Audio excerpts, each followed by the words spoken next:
สบายดีทุกคนเนาะที่นับถือเนาะมีจะหาโอกาสน้อยหนึ่ง4-5 นาทีนี้มาบอกเทคนิคการคูณเลขให้กับเสาห้าว่าจะเป็นเลข1โต2โต3โต4โตคูณกับเสาห้า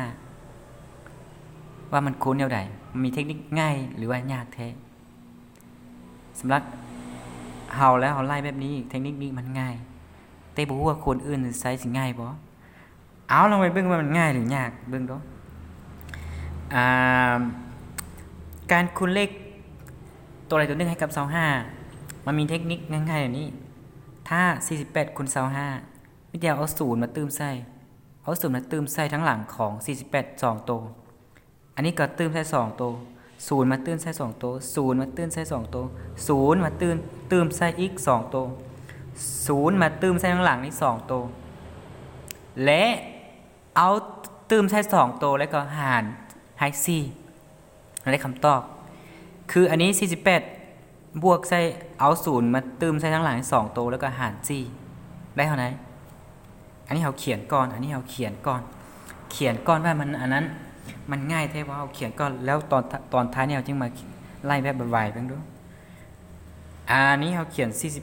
48เอา0มาเติมใส่ทั้งหลังนี่2ตัวแล้วก็หาร4ทุกเทื่อหาร4ได้อะไร4หาร4ได้หยัง4นี่หาร4ได้1แล้วก็8หาร8นี่หาร4ได้2 0ก็ลงมาเนี่ยได้คำตอบแล้วอันนี้นะลองไปข้อที่2มาเด้อข้อที่2เรื่องคือ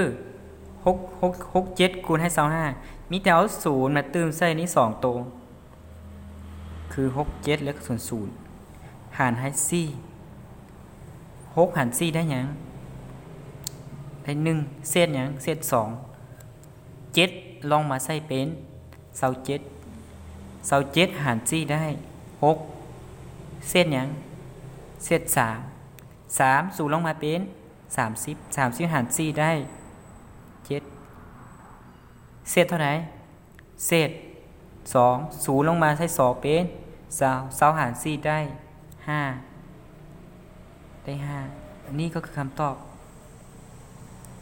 เอาข้อต่อไปข้อ3ดู89คูณให้25เอา0มาเติมใส่89นี่2ตัวคือ89แล้วก็00หารให้4ออกได้8นี่หาร4ได้เท่าไหร่ได้2 9หาร4ได้หยังได้2เศษหยังเศษ1สูงลงมาเศษ1เป็น10หาร4ได้2เศษหยังเศษ2สูงลงมาใช้2เป็น20หาร4ได้หยังได้5นี่ก็คือคำตอบอีกง่ายวะอันนี้91เบิ่งดู91เฮาก็เติม0ใส่จักโต2โตนี้แล้วก็หาร4แล้วก็ออกมาคำตอบออกเท่าไหร่9หาร4ได้2เศษหยังเศษ1แล้วเอา1ลงมาเป็น11หาร4ได้หยังได้2อีกเศษหยังเศษ3ศูนย์ลงมาใส่3เป็น30หาร4ได้7แล้วก็เศษหยังเศษ2ศูนย์ลงมาใส่2เป็น20หาร4ได้5ได้คำตอบแล้วอันนี้นะ2 7 5ง่ายบ่อันนี้นะแล้วบัดนี้เฮาไล่ไปหลายๆแล้วเฮาบ่ไล่แบบนี้เฮาตัดทั้งหมดนี้ออกไปซะเวลาเราไล่ข้อสอบสิ่งที่เทนะอันนี้เขาอธิบายเข้าใจซื่อเวลาเขาสิ่งที่เขาเขียนคำตอบนี้ออกไปเลยคือ12คูณให้หยัง12คูณให้25คือเอา0มาเติมใส่นี้เป็น1200 12หาร4ได้หยังจื้อต้องหาร4ทุกเทื่อหาร4ได้หยัง3 12หาร4พอดีค่าได้3สูงยังเหลือจักโต2โตก็เติมใส่นี่ง่ายบ่อันนี้176นี่176นี่คูณ25มีแต่เอา0มาเติมใส่นี้2ตัวเลขได้1,000เท่าไหร่ได้ 17,600 หารให้4 17หาร4ได้4เศษหยังเศษ1 6ลงมาเป็น16หาร4ได้4 ขาดบ่ขาด